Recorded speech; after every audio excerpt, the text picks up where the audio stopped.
adjust your television sets. This is the Zoya 10K limited edition colorway, which Empress describes as beige. I'm going to do them a solid and use the word sand colored. It comes with a blue LED or a blue OLED screen. And let's see, there's a little box. And a manual. But otherwise, it's a Zoya. I don't want to fuel the FOMO too greatly here. The other reason I'm here to talk to you is because along with the 10K special edition, Empress is releasing Firmware 5.0, which adds a couple of neat modules, including the reverse delay that I'm using in this patch here, Fime Tlies, or Time Flies, which I'll discuss in a little more depth in a minute, but I'm going to release it along with the firmware and the colorway and that sort of thing. And I thought we could do this collectively together. So just to get this out of the way, Steve sent me this Zoya a couple of weeks ago. He also sent me Steve Bragg at Empress Effects. He also sent me this very nice stand, which I thought about using, but I'm bad enough with one camera angle. But it says Ultra Zoyan First Class, Christopher Jakes. So that's customized. That's very nice. It's very appreciated. And he sent me this certificate of appreciation, which is framed. Very classy move. And this t-shirt, which is in the color scheme of the 10K edition. And so, but no money exchanged hands. When I told them I was going to do a video, they were encouraging, but sort of in the way that you encourage your grandfather to take up, activities in his daughterage. Everyone sort of went, oh, the guy who is semi-retired is going to do something. So I'm doing something. And, the something I'm doing is talking about the 5.0 firmware. And I'll talk about this patch in a second. But I thought I'd start out by just showing off the reverse delay. Now, there is also a Univibe module that is used in this. I haven't tried it out because I do not care about Univibes. Someone else who does will make a much better video about that. So I encourage you to find that video instead of asking me to pretend to care about something I don't actually care about. We're not going to do that. I like you guys too much. So anyhow, I just went to a blank patch and I wanted to show you the reverse delay because it has some interesting features. I'm just going to do it in mono right now. So you can control it with rate, which is CV, or tap tempo. And when you use tap tempo, there's an interesting feature that's added. So first of all, let's just go through the reverse delay. It's a mono or stereo delay module that can go from 62.5 milliseconds to 1250 milliseconds, 1.25 seconds. And you can set feedback on it, pretty normal. There's also a pitch function. And the pitch is quantized to plus or minus 10 cents. And then plus or minus a fourth, a fifth, and an octave. So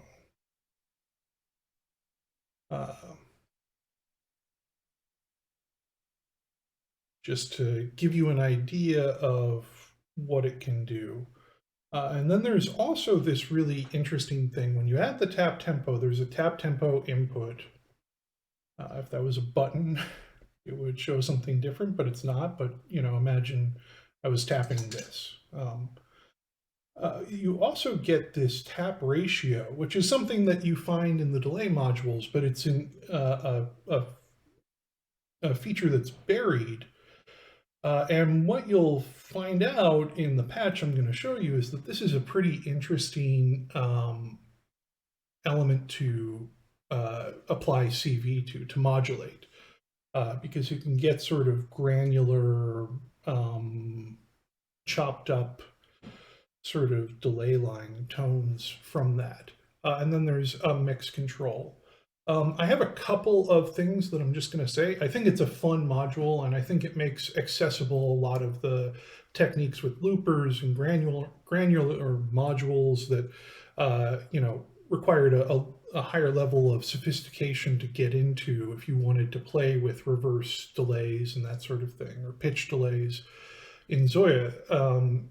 The two sort of constructive criticisms I'd offer to Empress are, first of all, the positive one is this is exactly the sort of thing that I'd like to see surfaced in more modules. It's a really fun design choice, and it's something that I know some of the users have been pushing for. LFO shape for a while, getting some of these things that are hidden in the module menus out in a place where they can be controlled externally and played with in some fun ways. So that's great. The reservations I have is that this time scale that I mentioned from 62.5 milliseconds to 1250 milliseconds is different from a time scale used in any other module. So I've already sent this to Steve, but I suggested, unless there's some limitation in the code, it might be a RAM limitation, I'm not sure.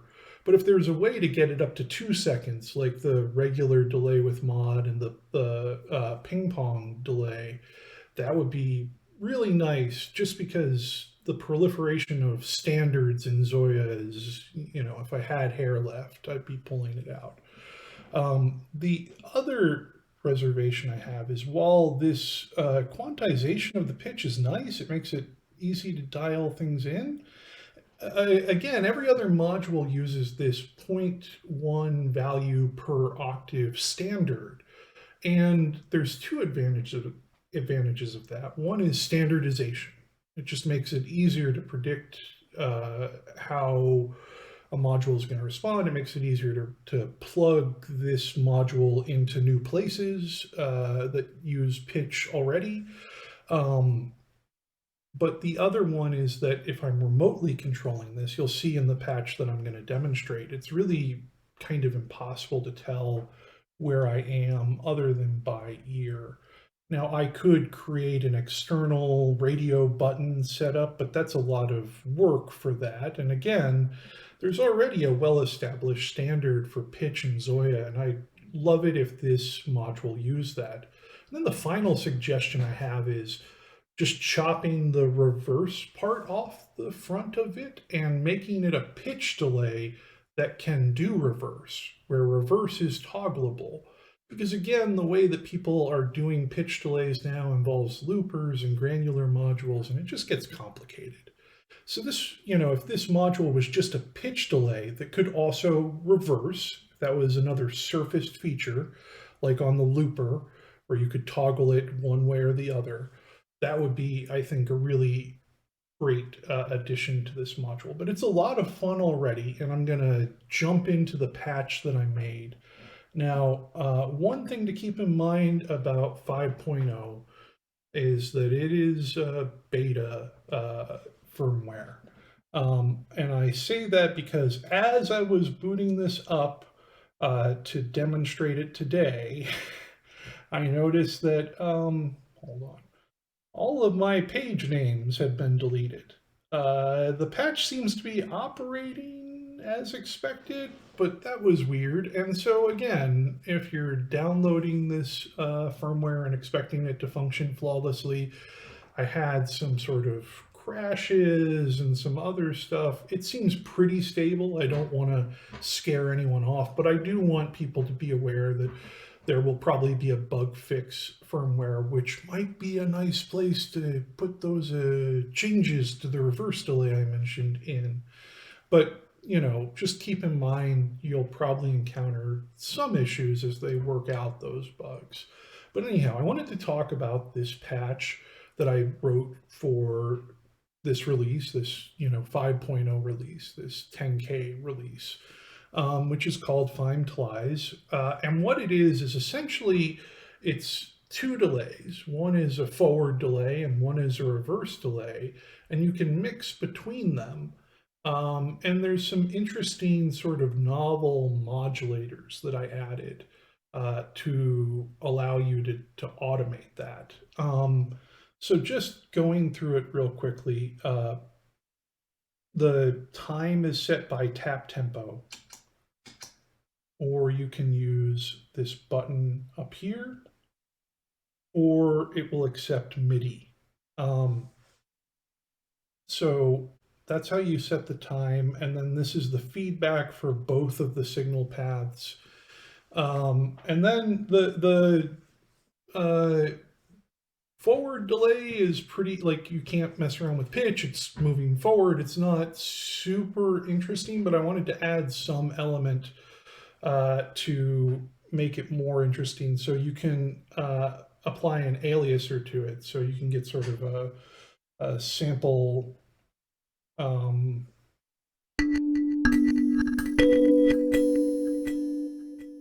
that sort of crunchy lo-fi element, and that is a modulatable parameter. Not all of the parameters are modulatable. There are 6 of them.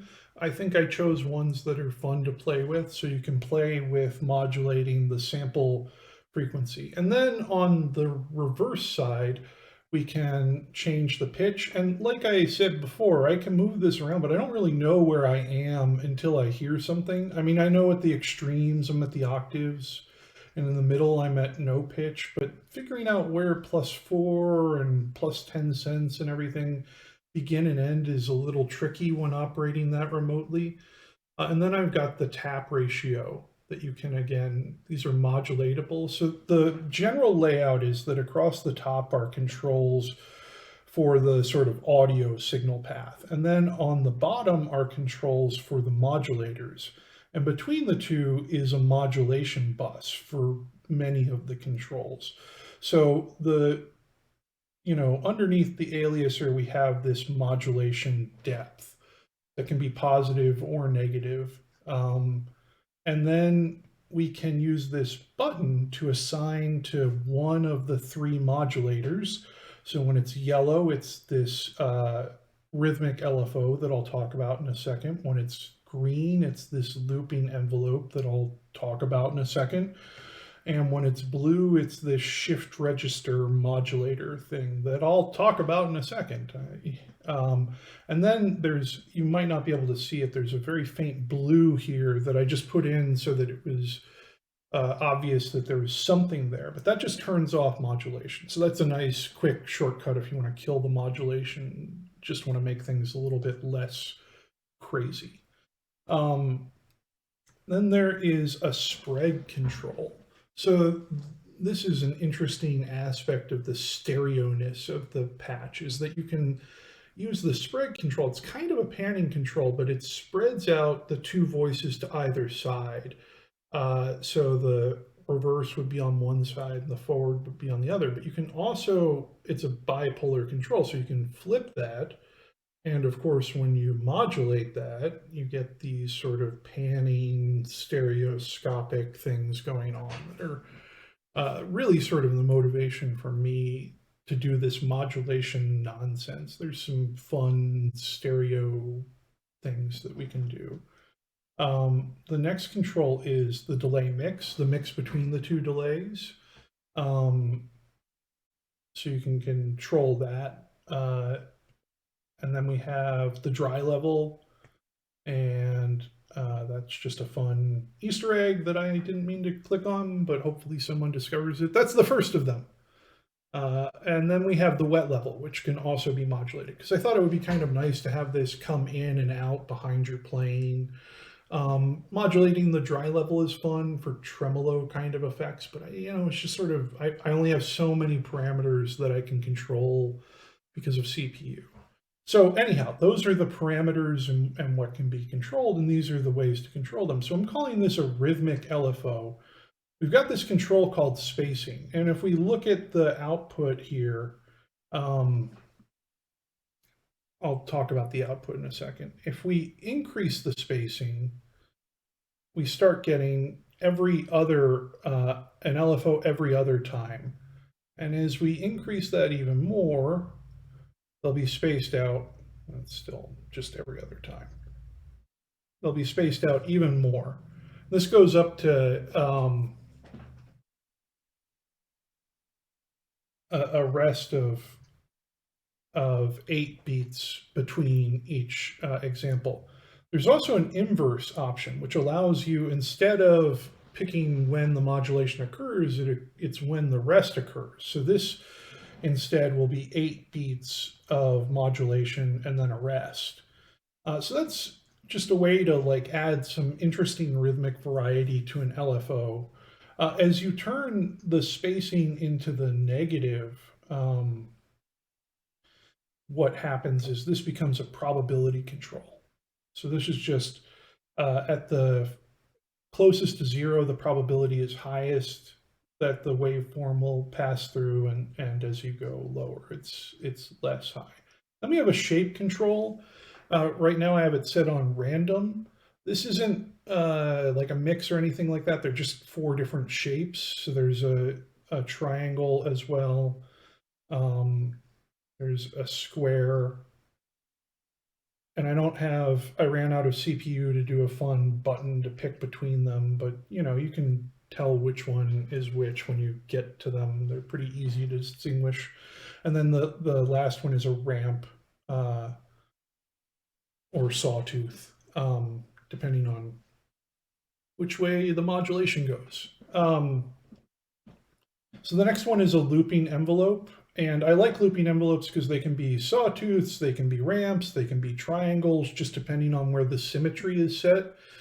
There's a curve, which applies an exponential curve to it. And then the last one is a shift modulator, is what I call it. And it can have 2, 4, 5, 7, or 8 steps. That's what the length controls. The stability is the degree to which it changes. A shift modulator is basically sort of like a generative element. And I'm not going to go into too much detail about it, but it's essentially a way of creating a sequence that updates or refreshes over time. So you get this waveform that has the length sort of determines the number of stages of the waveform. And that will change over time based on the stability. You can also apply a curve to this, much like with the looping envelope. And then there's a time mod. When the time mod is around 0, the clock will reset the phase of this, but when the time mod is positive or negative, the values of within the shift register will be applied to the rate of the LFO that controls it. So you can get higher values moving faster or slower depending on how you set that time mod. But it's a fun way to add some kind of janky, unpredictable stuff to this. So that's the sort of layout for the patch. So the takeaway from this video is that I am very rusty at this. I was editing the first video and realized said I'd come back to something and didn't come back to it. So I'm coming back to it now. This is the second of these videos I'm shooting. I think it's the first that'll end up in the sequence. Again, rusty, nervous too. So I didn't talk about these things down here. And what they are clock dividers. And on the top, you have a multiplier. And on the bottom, you have a divider.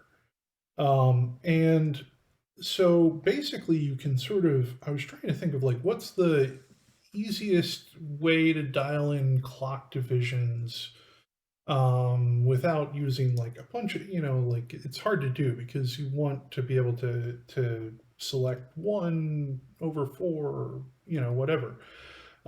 So this basically, each time you press the button, the multiplier or divider will go up. And you can reset it to 1/1 on any of them by pressing both buttons at the same time. And it'll take them a second to adjust, but they should start getting into sequence pretty soon. But you can, if you wanted to have this be twice the speed of the clock or 3 times the speed of the clock, you press it once or twice, and you kind of have to keep track of the colors if you want to get really precise, but it's an option that's there, and you can add divisions the same way, and you can come up with weird time signatures like 3/7 or whatever that way. And it was just, I didn't want people going onto another page to set clock divisions. I wanted everything on one page. And that's the solution I came up with for that. So, yeah. Like, you can do lots of fun stuff with it because you've basically got this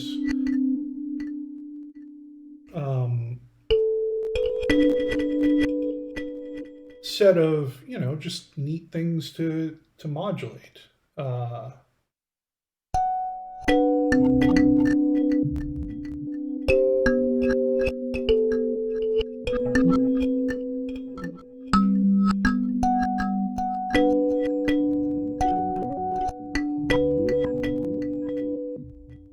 That's just from modulating. Really, the thing that I changed there was modulating the pitch of the reverse delay with this rhythmic LFO. So every couple of steps, it produces a ramp.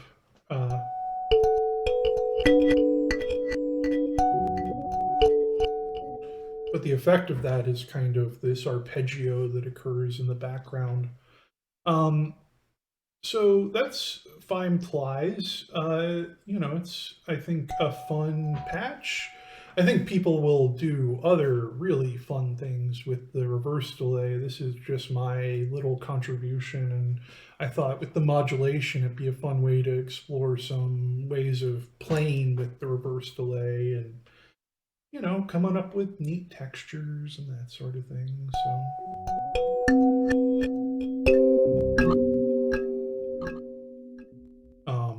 Yeah, so that's what I've got going on.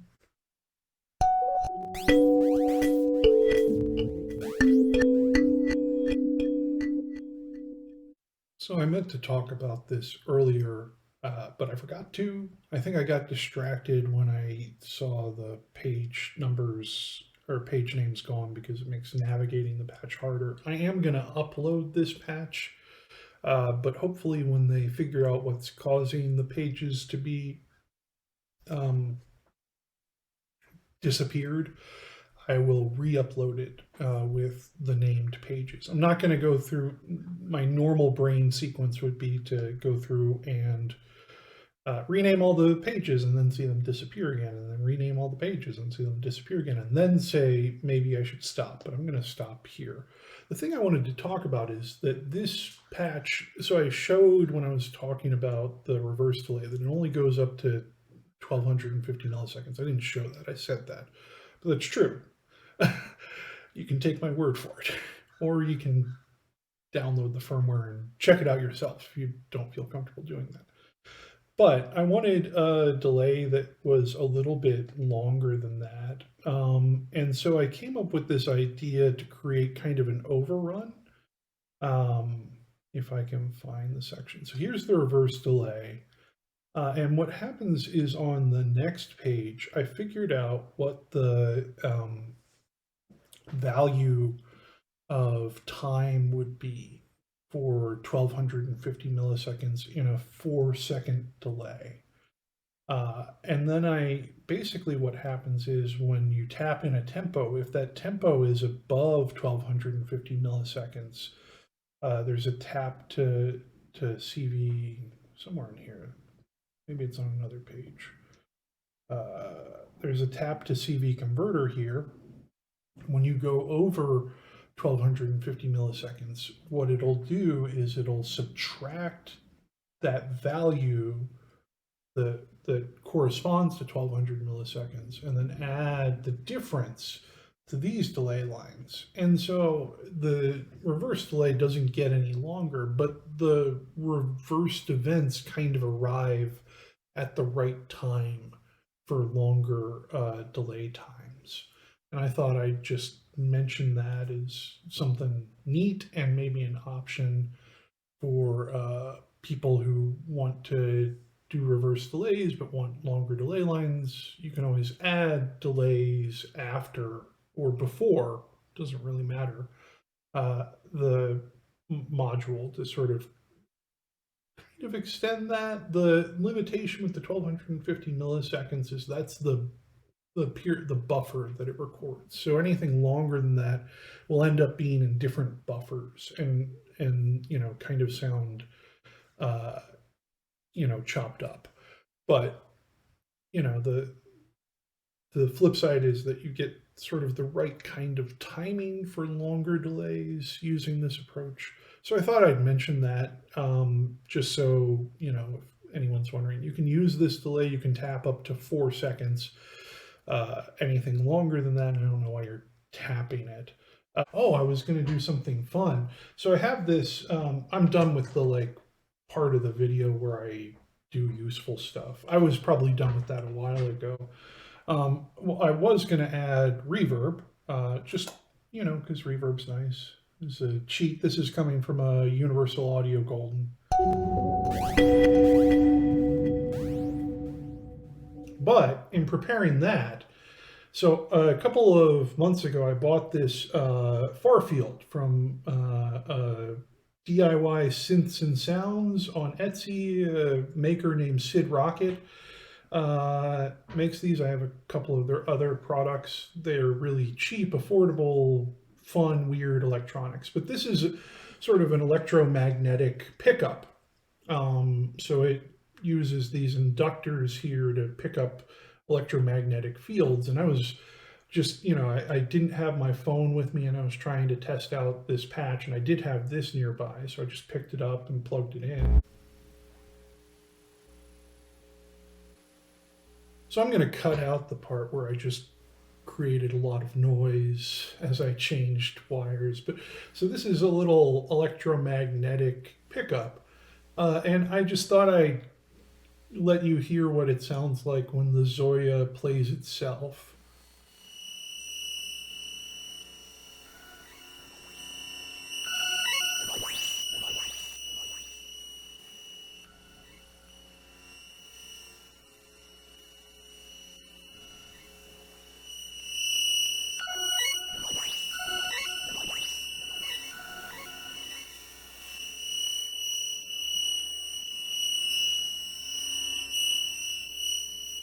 And you get different sounds from different. I noticed this when I was preparing the reverb.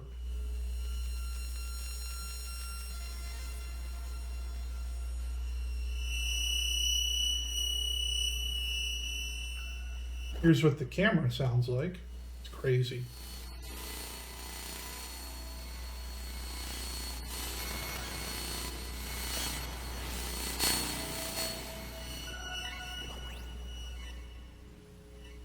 I thought that was interesting. I thought you might find it interesting. So that's Fime Tlies, that's 5.0, that's 10K. These are available on EmpressFX.com and at retailers, I think, is what I asked about this. I wasn't supposed to say anything. Again, no one told me to do this, and there'll be people who do a much better job of it than me. So I assume if they were looking for someone, they'd find one of those people.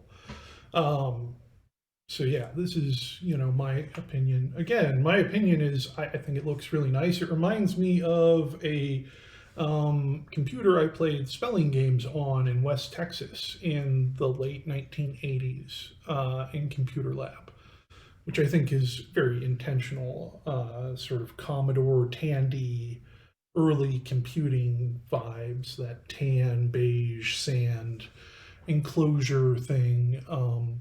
But, again, the real story here for me is the 5.0 firmware, which anyone can download and play around with. And not only get the benefits of the reverse delay and the univibe, but also the optimization that came with the 4.2 update, but it's still there. That's a big one for me. Um, and it'll mean I release some stuff that I didn't quite know how to release because I'd written it for 2.8 and then 3.0 and 4.0 came out, and the CPU increases in those made it so I couldn't run them. So I have some patches that are old that I'm going to get out. There's some updates of things that there's a little bit of CPU headroom, and I'm going to see if I can get them in 5.0. And yeah, so check out the firmware, check out the colorway if that's your bag. Um, check out cool stuff. I'm sure people are already coming up with crazy ideas for how to use these new modules. So we'll look forward to watching all of that, and have a good day and take care, and happy holidays if you're holidaying, and if you're not holidaying, December is cool. All right. Take care.